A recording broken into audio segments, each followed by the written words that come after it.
Extraordinário cotidiano.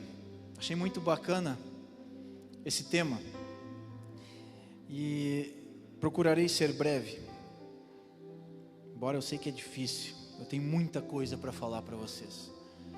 A minha intenção nessa noite aqui é um bate-papo, é falar como Deus tem sido bom na minha vida. E essa área do cotidiano, do trabalho, Deus tem sido muito fiel. E estou aqui, já quero deixar muito claro que é para a glória do Senhor, para exaltar o que o Senhor fez na minha vida, assim como Estevão certamente tem o mesmo sentimento e todos nós precisamos ter. Existe a nossa parte no mundo profissional, sim, mas a principal parte é Deus quem nos dá. Se estivesse eu aqui nessa noite para me exaltar, eu iniciaria essa reunião dizendo que eu sou mais inteligente dentre todos, ou um dos mais, porque passei em 100% dos concursos públicos que prestei. Agora, para que vocês saibam que de mim nada tem, eu quero contar um pouquinho da minha história. Eu estou aqui para glorificar a Deus. Na verdade, eu só fiz um concurso público. E passei. Quanto tempo eu estudei? Aproximadamente 13 minutos. Quando eu vi que a matéria era algo, não era para mim. Eu trabalho em banco, sou bancário. E meu pai trabalha nesse banco, posso dizer o nome, o Banrisul. Meu pai trabalhou muitos anos, se aposentou. E um dia foi lá e disse: filho, fiz a tua inscrição para o concurso. Eu fiquei meio brabo, eu era revoltado, eu tinha 18 anos na época. Só que ali já existiam pessoas orando por mim. Eu não conhecia Jesus, mas a igreja de Novo Hamburgo orava por mim. E o concurso era domingo, na sexta de tarde eu peguei uma apostila, dei uma lida.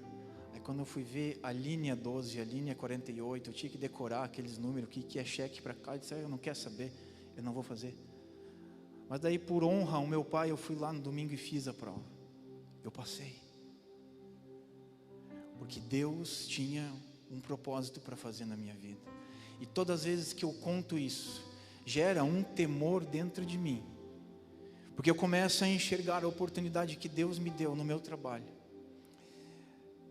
Só que antes de tudo isso, a minha, digamos, virada começou em 1999, quando eu descobri que eu tinha um câncer de pele, e ele estava no último estágio antes de virar uma metástase. E todos sabem que quando vira uma metástase é muito provável a morte. E ali eu tenho a convicção de que no tempo certo foi revelado isso, foi descoberto, eu consegui tratar. Passaram alguns anos, eu fiz o concurso, ele tinha validade de 2 anos, ele se estendeu por mais 2, só que nessa validade, bem nessa validade, que ele iria ou não iria se estender, eu conheci Jesus. E aí tem coisas que eu creio que Deus faz para abençoar o seu povo, para abençoar os seus escolhidos. Então, em 2003, em 2001 eu fiz o concurso, passou a validade por pouco, eu não entrei, mas deu para entrar. Eu não fiquei bem colocado, até porque eu não estudei, né? Eu fui negligente. Então em 2013 eu entrei. Eu trabalhei em todos os setores dentro de uma agência bancária. Antes de entrar eu fui estagiário. E tudo isso num processo, no ano que eu me converti. Fui estagiário por 2 meses. Fui chamado. Comecei a trabalhar no caixa. Conquistei a confiança dos meus superiores. Assumi a tesouraria. Passavam milhões e milhões de reais pela minha mão. E já vão entender por que eu estou falando isso. Depois despertei para a área comercial. Trabalhei em atendimento de pessoa física, pessoa jurídica. Fui gerente de conta de pessoa física, depois gerente de conta de pessoa jurídica, depois gerente geral, onde trabalhei em 3 cidades diferentes como gerente geral de agência, sendo o responsável principal por agências. E hoje eu trabalho na superintendência do banco. Hoje existem 22 agências que estão sob minha responsabilidade. E talvez, se formos falar em responsabilidade, dentre nós que estamos aqui, pela graça de Deus e com muita pressão, talvez eu tenha uma das maiores responsabilidades. Eu tenho mais de R$1 bilhão em crédito na minha carteira, em todas as agências, o qual eu sou também responsável. Ah, Tiago, mas isso deve ser legal. É bastante legal. Mas por que eu falei isso? E fiz questão de dizer que eu não tenho nada para dar de mim, para mostrar que onde Deus quer abrir uma porta, e onde existe uma pessoa que se coloca a cumprir o seu propósito, o seu projeto, e aplicar a palavra dele, Ele abençoa, e Ele começa a levar essa pessoa a patamares cada vez mais altos. Para que eu pudesse chegar a esse ponto, eu pratiquei alguns princípios bíblicos. E esses princípios bíblicos aplicados, eles me conduziram até onde eu estou hoje. Para chegar até a presidência do banco, existem 3 pessoas acima de mim hoje. E não estou falando isso para me gloriar. Estou falando isso para mostrar para você, jovem. Na idade que eu entrei, eu tinha 21 anos. 20 anos, na verdade, quando entrei. Daqui a 3 semanas, eu faço 40. Eu estou ficando velho. Mas Deus tem abençoado. E é sobre esses princípios que eu quero falar um pouquinho com vocês. Primeiro deles, deixa eu só fazer uma pergunta. Quem trabalha? Levanta a mão. Bem alto, assim, para eu ver. Muito bem, pode baixar. E quem não está trabalhando hoje? Levante sua mão. E quem está à procura de um emprego? Levante sua mão. Muito bem. Afinal, nós queremos orar por você que está à procura de um emprego. E Deus irá te abençoar. Amém? Mas como a maioria trabalha, eu quero deixar alguns conselhos para que, se você entender que deva praticar, vindos da palavra, você pratica. Primeiro princípio que eu apliquei desde o início, e é algo que eu aprendi antes de conhecer a Bíblia, que eu aprendi em casa: lealdade. Lealdade à pessoa que está acima de mim, a qual tenho até hoje, e hoje cada vez mais forte comigo isso, a lealdade. Sabe por quê? Que lá em Efésios, no capítulo 6, você pode abrir.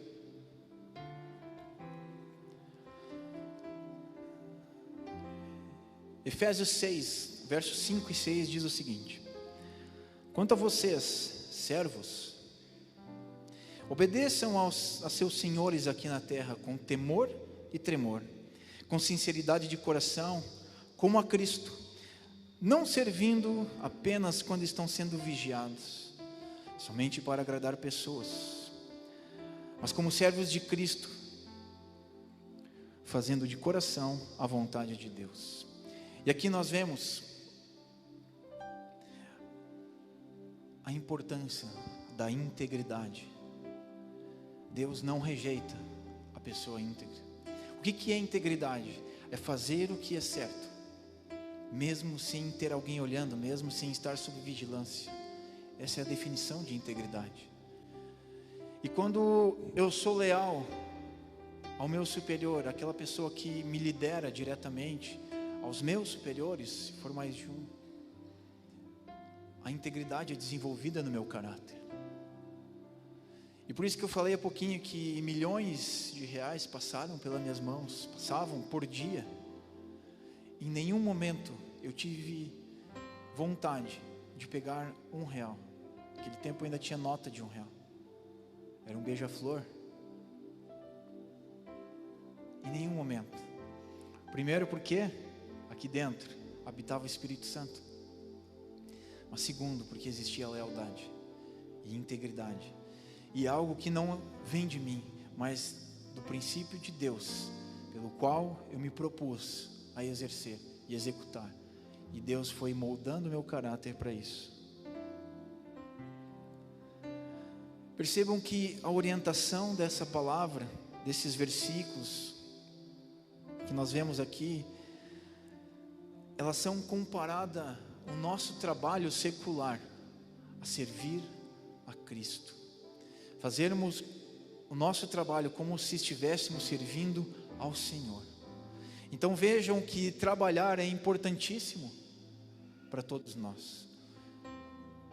Dias atrás estávamos numa janta, acho que o Estevam estava também, e o pastor perguntou: quem não gosta de trabalhar? Teve um que levantou a mão, você lembra? Eu não! Gente, eu fiquei com uma vergonha da esposa. E ele falou com sinceridade mesmo. Tá, é um cara sincero. Mas ele foi... Ali existiam, aliás, faltavam princípios bíblicos. Porque se o cara não trabalha, tu vai sustentar a tua família com o quê? Tu vai comer com o quê? Embora o suor, o pesar de um trabalho veio no castigo depois da queda, nós não recebemos a maior maldição. Nós não recebemos a verdade maldição, nós recebemos um cumprimento a ser feito para sustentar, para prover o nosso alimento. Lá na queda, quem foi amaldiçoado foi a serpente, que representava Satanás. O homem e a mulher tiveram alguns, não gosto de chamar de castiguinhos, mas disse que do suor do nosso pão nós colheremos o nosso fruto, né? O nosso sustento. Ou seja, trabalharíamos igual, só que a terra brotaria. Agora nós temos que fazer isso, mas nós temos o maior de tudo, que é a salvação. Temos que trabalhar sim, e existem maneiras de sermos felizes trabalhando. E como eu vejo pessoas reclamando de seu trabalho, como eu vejo pessoas todos os dias reclamando de acordar cedo, de pegar ônibus, de trabalhar. Porque eu queria ter um carro tal. No meu tempo era o Vectra que todo mundo queria ter. Eu vou ser feliz quando tiver um Vectra. Hoje talvez seja uma X1. Gente, só que no momento que tu ganha dinheiro e chega nesse ponto, tu vai querer mais e mais e mais, porque o nosso coração jamais irá se contentar quando nós focarmos nas coisas desse mundo. Então, quando fala aqui sobre integridade, eu quero trazer um alerta para você, jovem, que existe um companheiro diário nas nossas vidas, que está aqui na minha mão. Nós chegamos ao ponto de acordar pela manhã, e antes de falarmos com os nossos familiares de nossa casa, nós pegarmos na mão o nosso companheiro diário, para ver o que está acontecendo no Instagram. E aí, vai passando, e aquele negócio vicia. Eu já cheguei ao ponto de tirar o WhatsApp da tela inicial, botar lá na última, porque às vezes a gente pega para dar uma olhadinha só na hora, ou ver alguma coisinha, e já estaria aquele vermelhinho, e dá uma agonia, e a gente tem que ver. E assim, quando a gente fala de integridade no trabalho, se o teu líder no teu trabalho te diz: cuidado com o celular, eu preciso que você produza, que você faça entregas no seu dia. A gurizada mais jovem não está mais acostumado tanto com, eu acho que sim, o horário, mas hoje se fala muito mais em entrega, né? Os modelos híbridos de trabalho se fala muito mais em entregas. Eu posso trabalhar o tempo que eu precisar, se eu precisar trabalhar menos, mas eu tenho entregas para serem feitas. Entretanto, se eu trabalho com atendimento ao público, por exemplo, é muito feio. Está ali o cliente esperando e eu aqui, e dou um sorrisinho, nitidamente conversando com alguém. Eu estou enganando a minha empresa. Então cuidado quando a gente fala de integridade. Talvez fazendo isso a gente esteja burlando as leis. que toda empresa existe um regulamento, por mais simples que seja, e por mais que não tenha, existe aquilo que é esperado de cada um de nós. Outra coisa, você que trabalha na rua, você trabalha com carro na rua, fazendo entregas, visitando clientes, cuidado, é muito fácil para que nós venhamos desfocar o nosso dia a dia, fazendo coisas particulares nossas no horário de trabalho, e deixar as coisas que são esperadas para outro dia.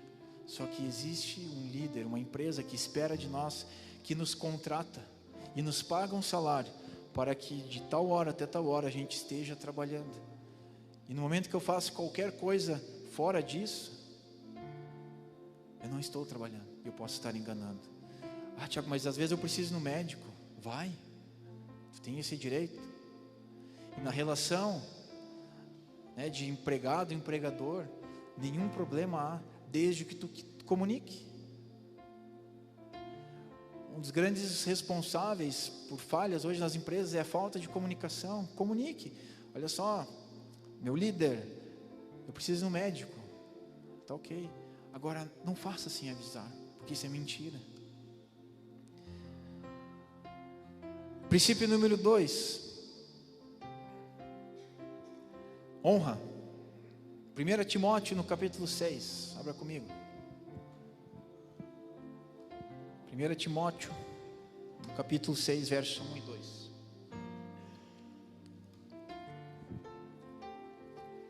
Desculpa, eu preciso tomar água, que essa semana eu tive muitas reuniões em minha garganta. Eu tenho que poupá-la. Todos os servos que estão debaixo de julgo considerem dignos de toda honra o próprio Senhor, para que o nome de Deus e a doutrina não sejam difamados. Também os que têm Senhor crente, não o tratem com desrespeito, porque é irmão. Pelo contrário, trabalhe ainda mais, pois ele que partilha do seu bom serviço é crente e amado.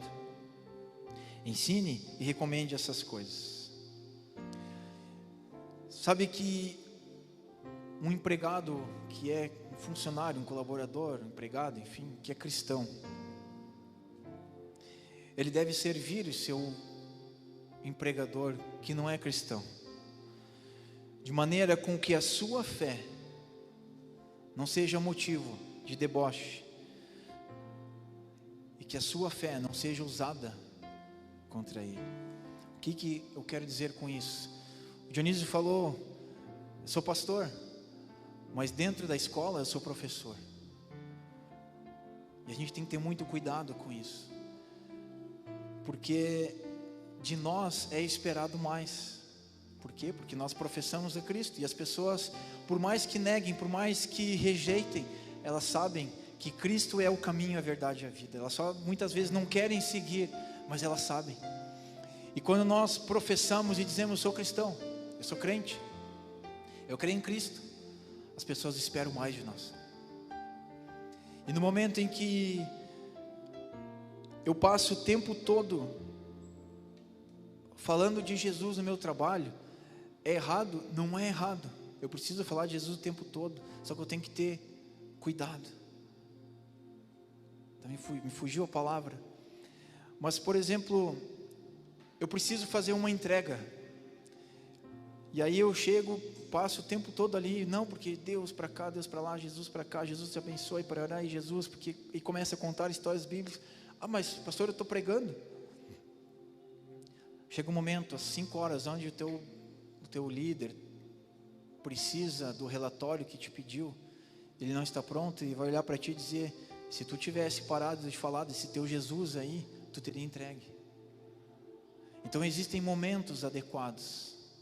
E eu já vi tantas pessoas que dizem ser cristãs, que no dia a dia, os seus atos, o seu testemunho, é triste de ver. E já vi muito disso. Agora, diz aqui: se o seu empregador é cristão, existem ainda mais razões para honra e fidelidade. Porque está escrito aqui: também os que têm o Senhor crente não tratem com desrespeito, porque é irmão. Pelo contrário, trabalhem ainda mais, pois ele compartilha do seu bom serviço, é crente e amado. Sabe, queridos, que muitas vezes, no meu dia a dia, no meu cotidiano extraordinário, muitos nãos que eu falei surpreenderam as pessoas, porque me posicionei de maneira diferente, de maneira ética, de maneira com a qual eu honrei a Deus e neguei talvez ofertas, de fazer coisas antiéticas no trabalho, de não mentir. Eu jamais deixei de atingir um resultado, ou jamais atingi um resultado. Sabe, em banco trabalha com meta, e é pesadinho as metas. Eu jamais atingi resultado precisando mentir. Eu já cheguei ao ponto de dizer para superiores meus coisas como: se for para mentir, eu prefiro não entregar e sofrer as consequências. E por mais que isso possa num primeiro momento bater de frente, quando eu tenho convicção da fé que eu exerço, do Cristo que eu sirvo, do Deus que eu sirvo, Deus vai honrar e vai fazer aquilo que precisa ser feito para que eu chegue naquele resultado. Eu tenho convicção disso porque já vivi e já experimentei isso. E eu quero dizer para você: honre a Deus acima de todas as coisas. Acima de todas as coisas, porque quando nós honramos o Senhor, Ele nos enche de honra. Outro princípio que apliquei na minha vida, no meu trabalho até o dia de hoje: excelência. Porque se nós voltarmos ali em Efésios 6, nos próximos 2 versículos, lemos os 5 e o 6, agora veja que diz no 7 e no 8, Efésios 6, 7 e 8: sirvam de boa vontade, como se estivessem trabalhando para o Senhor e não para pessoas, sabendo que cada um, se fizer alguma coisa boa, receberá isto outra vez do Senhor, seja servo, seja livre. E aqui fala dos escravos que existiam no tempo. Antigamente, lá nos primórdios, no início da igreja, a relação de trabalho era escravo e empregador, a grande maioria delas. E outro dia, daqui a pouquinho vamos falar sobre dízimos e ofertas, mas outro dia, numa oportunidade que tivermos, eu quero falar para você sobre o que isso tem a ver com o nosso dízimo e a nossa oferta, sobre a redenção, o significado da redenção. Mas quando diz aqui excelência, sirvam de boa vontade como se estivessem trabalhando para o Senhor.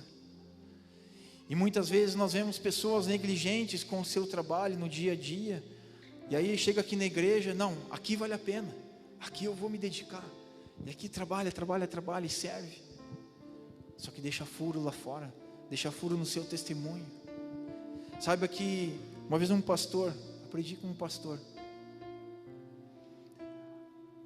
a sequência de importância na nossa vida, e já falei isso no tempo que ministrava mais para os jovens, sempre procurei ensinar isso. Em primeiro lugar é Deus, acima de tudo, Deus acima de tudo, Deus em primeiro lugar. Em segundo lugar, a nossa família. Em terceiro lugar, o nosso trabalho. Em quarto lugar, a igreja, a obra. Ah, pastor, mas então tu está me dizendo que eu tenho que deixar por último o servir? Não. Tu tem que servir, tu tem que fazer as 4 coisas. E já vou te explicar porque a quarta é importante também. Mas primeiro, porque Deus, nós devemos amar Deus acima de todas as coisas, é um mandamento. E é simples. A família vem antes do trabalho, porque a família é o nosso porto seguro. É na família que a gente encontra a verdadeira alegria, no casamento que a gente encontra alegria. Não é porque eu caso para ser feliz e que eu caso para fazer a minha esposa feliz, mas ela casa para me fazer feliz. Então essa relação mútua de agradar um ao outro nos torna feliz. Em terceiro lugar, o trabalho. E tem pessoas que colocam o trabalho acima de tudo e não conseguem medir e mensurar a dedicação que tem que ter a seu trabalho, e ficam tempo mais trabalhando porque querem ganhar dinheiro, e quando vê, a vida passou e tem dinheiro, mas o que fez da sua vida, o que fez da sua família? E quando nós vemos hoje crianças que perderam os seus pais para o celular, a gente tem falado para os casais. Quem gosta de almoçar, jantar em restaurante aqui? Levante sua mão. Eu vou te fazer um convite. Próxima vez que tu for num restaurante, observe as mesas ao redor. Às vezes nós vemos casais, o marido e a esposa somente, cada um no celular, falando com outras pessoas que não estão ali, desejando estar em outro lugar que não ali. Gente, só um pouquinho. Este é o momento de aumentar a intimidade do casal, nas conversas, a intimidade emocional, intelectual. Estão conversando com outras pessoas. Então, voltando aqui, fazer com excelência significa ter proatividade. Como é difícil uma pessoa com proatividade no mercado de trabalho hoje. O que é proatividade? É enxergar aquilo que precisa ser feito e fazer, sem precisar ser cobrado. E uma dica que eu dou para vocês: eu trabalho com muitas pessoas hoje. Vamos lá, eu tenho 22 agências, cada agência tem em média 10 pessoas. Algumas têm 30, outras têm um pouquinho menos, algumas têm 5, tem de todo tamanho. E meu trabalho é ir nas agências e verificar como é que está sendo os processos. Eles estão bem desenhados, né, para fazer a melhor gestão do tempo, de qualidade, para fazer a melhor entrega de resultado e cobrar, obviamente. E aí a gente percebe que existe um gap na sociedade, numa idade mais de um tempo para cá, mais jovens, que se tu não ficar dizendo todos os dias a mesma coisa, não aprende. Ao passo que existem dentre essas pessoas, esses jovens, não é só jovens, em todo mundo, todas as idades, mas aquela pessoa que faz aquilo que precisa ser feito, sem ser mandado, ela está acima da média. Então, quando nós fazemos com excelência, automaticamente, tu vai ser visto, primeiramente, por Deus, porque tu está fazendo como se fosse para o Senhor, é excelência. E se alguém te pede para fazer algo, faça, mas seja criativo e vá além, entregue mais do que foi pedido, porque assim você irá, no momento que precisar, escolher alguém para ascender de cargo, ascender de função. Quem vai ser visto? Obviamente aquele que entrega mais resultado. Estamos falando aqui de mercado de trabalho. Mas daí, pastor, vamos explorar. Querem um exemplo?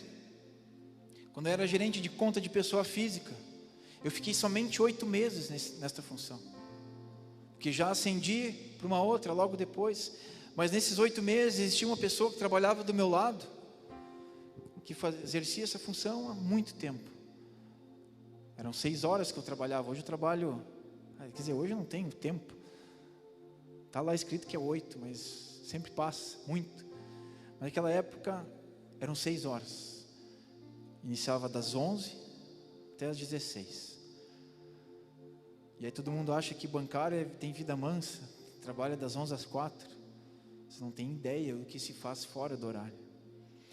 Mas para resumir, eu lembro que antes de ir para a agência, eu saía no dia anterior com algumas listinhas de clientes. Eu fazia visita nos clientes. Eu chegava mais cedo e ficava lá num cantinho fazendo ligações.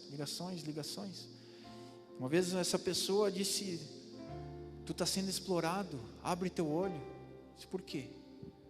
Porque tu está vindo mais cedo. Eu disse: eu estou vindo mais cedo porque eu quero. Mas tu não está ganhando nem hora extra. Eu estou fazendo a dedicação ao meu trabalho. Eu tenho uma entrega para fazer. Passaram 6 meses nessa função. Abri um processo seletivo para ser gerente de conta de pessoa jurídica. Que aí o meu salário naquela época, ele dobraria. Pense você hoje, seu trabalho, né? Quando a gente ganha um aumento de 10%, a gente fica o quê? Uou! Pensa em dobrar o seu salário. O que aconteceu? Aquela minha dedicação que eu tive por 6 meses, se refletiu em eu ser o primeiro colocado de todo o banco no resultado. Aí veio lá, fui aprovado. E eu disse para ela: aqui estão os pagamentos das minhas horas extras. Amém? Então quando a gente fala em excelência, é fazer mais daquilo que é pedido. E você não precisa trabalhar mais sem ganhar mais. Se você trabalha mais, você tem o direito. Eu jamais serei contra isso. Agora, no tempo em que você está, faça o seu melhor, porque você está fazendo como para Deus. A palavra está nos orientando a isso. E eu tenho convicção de que se você fizer isso, primeiro você vai estar honrando a Deus, você está praticando o que a palavra de Deus ensina. E no momento em que precisar de alguém para acender, os olhos de Deus estarão sobre você, mas também os olhos daqueles que estão acima de você estarão sobre você, porque Deus irá tocar o coração dessas pessoas. E por que a sociedade talvez está assim? Porque muitos de nós cristãos queremos ficar acomodados. Não, tá bom, minhas 6 horinhas, deixa eu fazer tranquilinho, sem responsabilidade, sem pressão. Eu não gosto muito de pressão. Se eu não me incomodar é melhor. A sociedade precisa de pessoas com temor do Senhor, nos altos escalões, em todos os setores, seja do governo, seja do judiciário, nas empresas, para que haja justiça. Deus espera isso de você.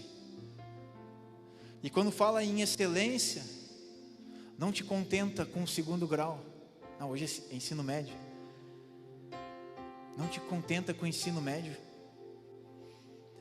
Pastor, mas é tão caro. É caro. Existem programas governamentais que você pode, primeiro, financiar a sua faculdade, mas você pode receber bolsas de até 100%. O que você não pode é ficar parado. Mas eu prefiro dedicar meu tempo lendo a Bíblia. Tu vai precisar dedicar teu tempo lendo a Bíblia igual. Faça cursos, fale inglês. Nós estamos falando aqui de mercado de trabalho. Tá, mas o que isso tem a ver com o extraordinário cotidiano? Eu já vou te dizer. É porque você precisa ocupar posições de destaque na empresa que você está, na empresa que talvez um dia você estará. Outro princípio e muito importante para todos nós: dízimo e oferta. Só de dízimo e oferta eu tenho falado muito sobre isso, tenho estudado muito sobre isso. Só disso dá um culto de 2 horas. Mas eu quero ler algo que quem vem nos cultos de sábado percebe que eu leio bastante, que está lá em 2 Coríntios 9, 7 e 8. Que cada um dê a sua oferta conforme resolver no seu coração, não com tristeza nem por obrigação, pois Deus ama quem dá com alegria. E Deus pode dar muito mais do que vocês precisam, para que vocês tenham sempre tudo o que necessitam, e ainda mais do que necessário para fazer todo tipo de boa obra.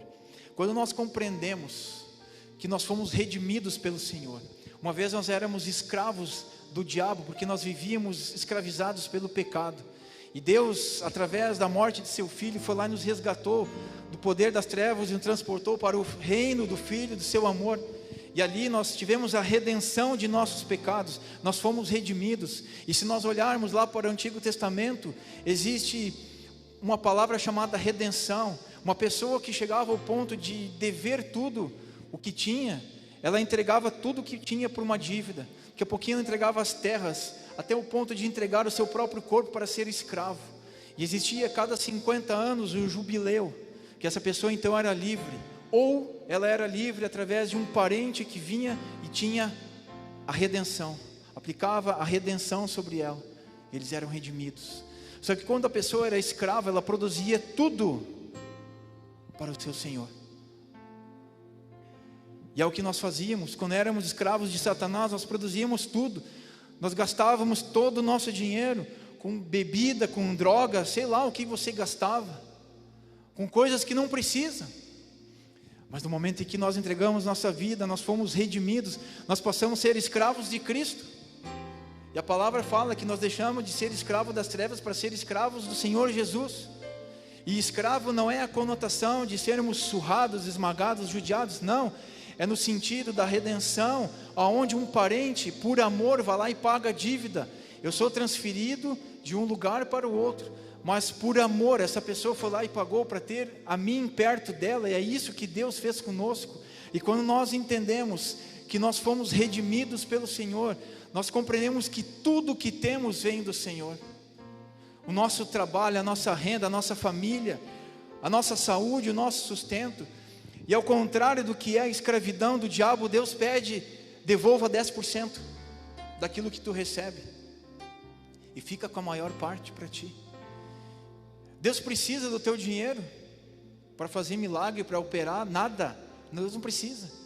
Mas quando Deus fala que nós precisamos devolver uma parte para Ele, Ele quer dizer que eu estou provando para ver o quanto tu depende do dinheiro, e o quanto tu depende de mim. E quando fala aqui, faça com alegria, está dizendo que eu não posso ter tristeza no meu coração. Se tu tem contribuído, entregado o teu dízimo com tristeza, não entregue, dá um tempo, e vai orar sobre isso, porque esta precisa ser uma parte de alegria das nossas vidas, porque diz aqui, cada um dê sua oferta conforme resolver no seu coração, não com tristeza, nem por obrigação. E aqui está falando sobre oferta, porque Deus ama quem dá com alegria. Deus pode dar muito mais do que você precisa, para que você tenha sempre ampla suficiência, e possa dar mais, e ser acrescentado mais, para que você possa fazer todo tipo de boa obra. E aqui nós estamos falando sobre a oferta. Ah, mas pastor, eu tenho que dar mais do que 10%. Quando tu faz com alegria, que tu compreende o que é o dízimo, o significado da redenção na sua vida, da sua salvação, você faz com alegria, e Deus dá mais, e dá mais, e Deus começa a te colocar em cargos maiores, para que você ganhe mais, receba mais, para ti também, mas para que a obra seja feita. E quando a palavra fala lá, em Provérbios 3:9, honre ao Senhor com todos os seus recursos, e com os primeiros frutos de todas as suas plantações, os seus celeiros ficarão plenamente cheios, os seus barris transbordarão de vinho. Honrar significa fazer diferença, fazer distinção. E quando Deus pede para que nós venhamos honrar Ele com as primeiras obras, com a primeira parte do salário, com as primeiras plantações, talvez nenhum de nós aqui seja agricultor, para que seja aplicado ao pé da letra essa palavra, mas na época a agricultura era o que comandava. Honra ao Senhor com as primícias de toda a sua renda, de toda a sua plantação. Assim como estávamos há pouco louvando aqui, o louvor é uma expressão de honra. Eu estou dando destaque àquele que vive, àquele que reina, àquele que um dia irá me buscar para eternamente viver com Ele, na eternidade. Honrar ao Senhor com a minha renda. Deus está querendo dizer o seguinte: quando Ele pede para que a gente honre Ele, Ele está querendo regular o nosso coração, para ver o quanto nós dependemos do dinheiro e o quanto nós dependemos dele. E se a minha atitude ao ofertar, ao dizimar é de tristeza, eu estou sentindo falta daquele dinheiro, eu não estou dependendo de Deus. Certo dia, antes de entrar no banco, eu trabalhava como estagiário numa empresa. Eu lembro que eu ganhava R$200 de salário. Digamos que comparando ao salário mínimo hoje é 1.200, mais ou menos, 1.100. Acho que era até um pouquinho menos, que era estágio.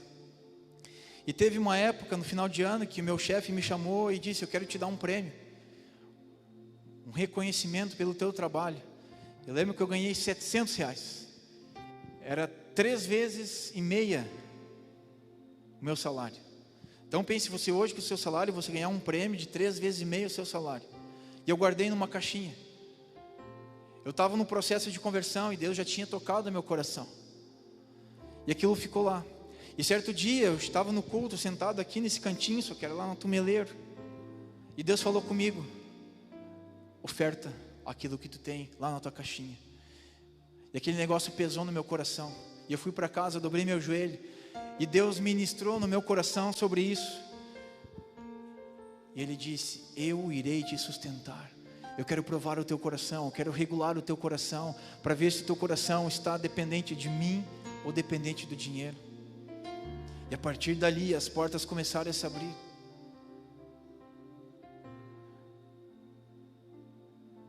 Cuidado, eu já estou encerrando. Cuidado com as teorias de prosperidade. Cuidado com muitas pessoas que você vê na internet, que pregam sobre prosperidade. Uma vez, num curso que eu fiz, eu já fiz muito curso, muito treinamento, eu fiz a minha parte também, mas eu lembro que eu estava como, digamos, um auxiliar ali. Existia um casal que estava se separando, e eu convidei eles: vem cá, o que está acontecendo com vocês? Vamos conversar. Eles abriram o coração para mim esse sábado, no culto. Já era aqui, sentaram aqui nesse cantinho. Depois do culto nós fomos ali para dentro conversar, e ministrei com eles.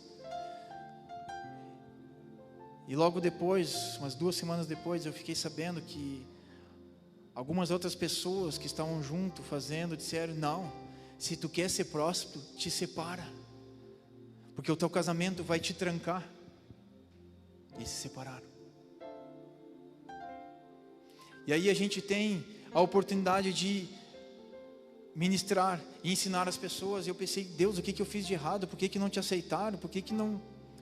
Porque o coração daquelas pessoas estava voltado para o dinheiro, para o sucesso. E até hoje não encontraram sucesso. Porque quando fala em sucesso, é viajar para Dubai, esbanjar nas redes sociais, que é o que parecia querer. Cuidado para o teu coração não amar mais o dinheiro, não depender do dinheiro. E por último, bem rapidinho, não seja preguiçoso ou preguiçosa. Este é um mal da nossa sociedade, a preguiça. Se você gosta de provérbios, o livro de Provérbios traz muita coisa sobre trabalho e fala muito sobre preguiça. Muito conteúdo tem em Provérbios sobre preguiça, alertando as pessoas. Mas tem um que eu acho muito bacana. Provérbios 6, capítulo 6, verso 6. Preguiçoso, aprenda uma lição com as formigas. Elas não têm líder, nem chefe, nem governador, mas guardam comida no verão, preparando-se para o inverno. Preguiçoso, até quando você vai ficar deitado? Quando vai se levantar? Então o preguiçoso diz: eu vou dormir somente um pouquinho. Vou cruzar os braços e descansar mais um pouco. Mas enquanto ele dorme, a pobreza o atacará como um ladrão armado. Cuidado. Eu já fui jovem. E antes de trabalhar, eu conheci o Dionísio antes. Eu estava indo mais ou menos para o mesmo lado dele, pensando que as coisas deviam vir de graça para mim, porque aliás, eu sou jovem. No momento que eu comecei a trabalhar, eu deixei de lado esse pensamento, porque eu vi que através da minha dedicação e eu aplicando princípios bíblicos na minha vida, eu podia ocupar posições maiores. Eu podia me sustentar e não depender mais da minha mãe, não depender de programas. E eu entendi que eu precisava deixar de ser preguiçoso. Ah, como era bom ficar acordado até tarde e dormir até mais tarde. Como era bom o tempo de férias, em que a gente, as férias estão acontecendo agora. Minha filha Lavínia está de férias. Eu lembro que eu dormia quando eu via acabar as férias. Por quê? Quando a gente está dormindo, o tempo faz assim, ó. E eu aprendi que acordar cedo é algo importante. Arrumar a cama, aprendi com a Mirella, minha esposa. Arrumar a cama muda todo o teu dia. Mas, pastor, o que isso tem a ver com a Bíblia? A Bíblia não fala nada sobre arrumar a cama. Mas a Bíblia fala sobre a preguiça. Se eu acordo atrasado, se eu tenho que sair de casa às 7 da manhã, não dá para acordar 10 para 7. E aí começa o celular 6 horas, 6 e 8, 6 e 16, 6 e 24. E vai de 8 em 8 minutos despertando. E tu levanta, fica 50 minutos naquele... Despertou, levanta. Quer uma dica? Coloca o celular longe da cama. Vai ter que levantar e arrume a cama. Mas o que a cama tem a ver? Primeiro, porque é ordem. Tu vai manter tua casa organizada. Eu dizia para a Mirella: mas quando nós casamos, nós não vamos estar em casa, ninguém está vendo. Aí nós vamos chegar em casa de noite, vamos dormir, vai bagunçar de novo. E eu aprendi que nós precisamos ter ordem. Nós precisamos ser limpinhos. Porque no momento em que eu me disponho a arrumar a cama, e na verdade é ela que arruma a maioria das vezes, porque quando eu vou, vejo que está tudo pronto. Ela é um avião de manhã. Quando a gente se dispõe a deixar as coisas organizadas, o nosso dia é diferente. Quando nós acordamos cedo, o nosso dia é diferente. Para que a gente consiga dar conta, a gente precisa acordar às 5h15, 5h30 da manhã, senão a gente não consegue. Vira uma correria, é um gritedo: vamos, corre, acorda, vamos. Acorda cedo. E, como diz aqui, vai ter com a formiga preguiçoso. Então, por que falei tudo isso?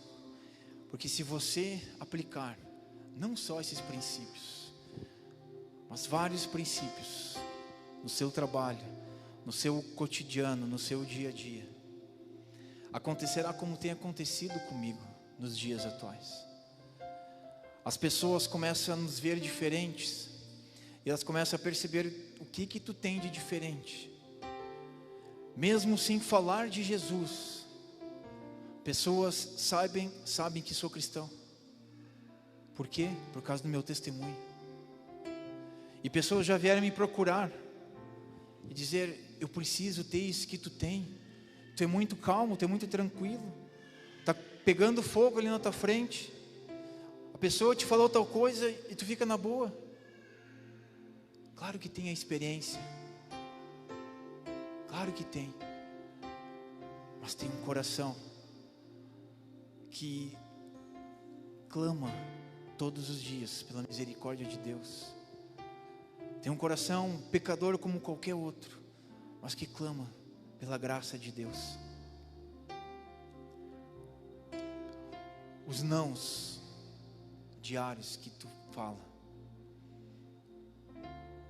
podem levar as pessoas a te buscar, assim como Estevão falou: eu quero conhecer Jesus. Por que foi nele? Porque viam que existia testemunha, existia algo diferente. E é nisso que nós implantamos o reino de Deus no nosso trabalho. Não é pelo muito falar, é pelo agir. O testemunho mais eficaz que nós podemos dar são as nossas ações, as nossas atitudes. Para quê? Para que as pessoas venham nos perguntar: o que tu tem? E se ela veio perguntar, é porque ela está abrindo o coração, e você tem o campo aberto para pregar o Evangelho. E a probabilidade dessa pessoa acertar a Cristo, entregar a sua vida para Jesus, ela é muito maior do que você ficar ali insistindo e acusando e condenando e dizendo: larga disso, larga disso. Aquilo que te dá vontade de condenar e acusar é lá no teu quarto, diante do teu Pai, que te vê em secreto, que tu vai colocar.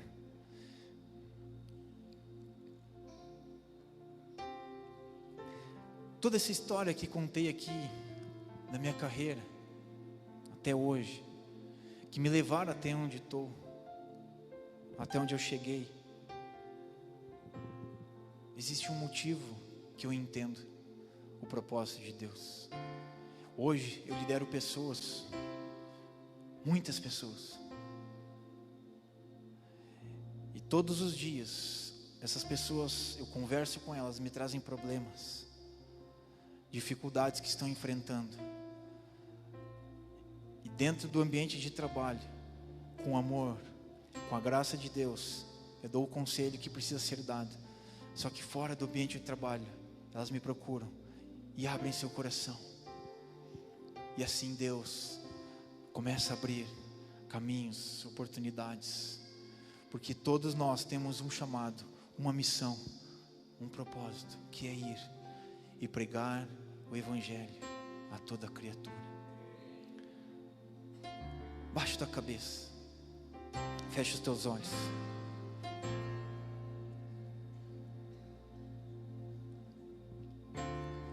Eu quero orar por ti nessa noite.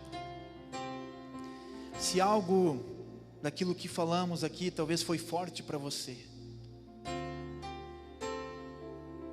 saiba que no mais íntimo do meu coração e no coração de Deus, Deus está te dando uma palavra para transformar a tua vida. Deus quer te colocar em lugares mais altos, em maiores responsabilidades. Eu sei que o medo bate, eu sei que vem o medo, a preocupação, mas eu não sei se eu dou conta, se eu consigo. Deus irá te abençoar. Quando você escolhe fazer as coisas de Deus, Deus irá te abençoar.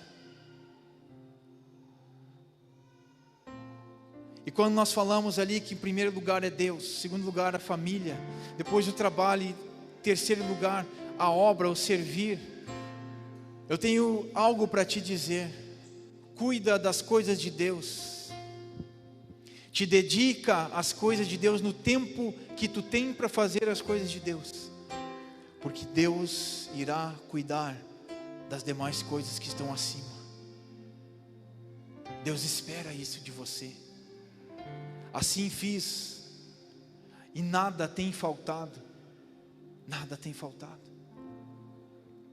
Senhor, nós nos humilhamos diante de Ti nesta noite. Nós, Senhor, abrimos o nosso coração.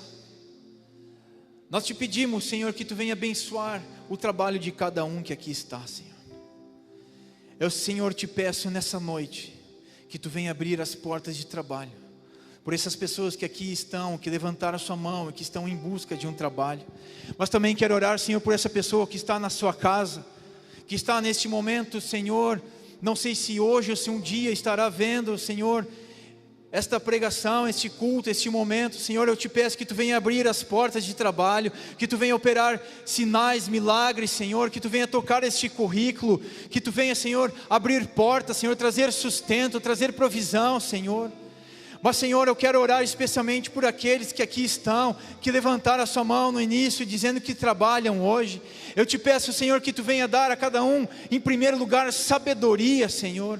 A sabedoria para agir, a sabedoria, Senhor, para o trabalho do dia a dia, para o cotidiano do dia a dia, Senhor. E transformar, Senhor, este cotidiano em extraordinário, Deus. Eu te peço, Senhor, que Tu venha colocar cada jovem que está aqui, Senhor, que Tu venha colocar no coração deles a Tua palavra, Senhor, que pede excelência naquilo que fazemos, que pede honra, Senhor, a quem nós servimos, que pede lealdade, Senhor, que cada um aqui possa aplicar, Senhor, esses princípios, e que Tu possa erguê-los, levantá-los, Senhor, e colocá-los em altos patamares, em altos cargos, Senhor. Nós oramos pelo futuro de cada um que aqui está, Senhor. Oramos, Senhor, pelo trabalho de cada um, por aquele que tem, Senhor, o empreendedorismo, Senhor, no seu perfil, que Tu venha, Senhor, dar criatividade, Senhor, que Tu venha dar inteligência, Senhor, para que possam abrir os seus negócios e prosperar, sempre lembrando, Senhor, que Tu vem em primeiro lugar, Senhor. Em nome de Jesus, nós abençoamos a Tua vida, nós declaramos os céus abertos, os Teus celeiros cheios, os Teus celeiros fartos, em nome de Jesus. Toma cada um nessa noite, Senhor. Em nome de Jesus nós oramos. Amém.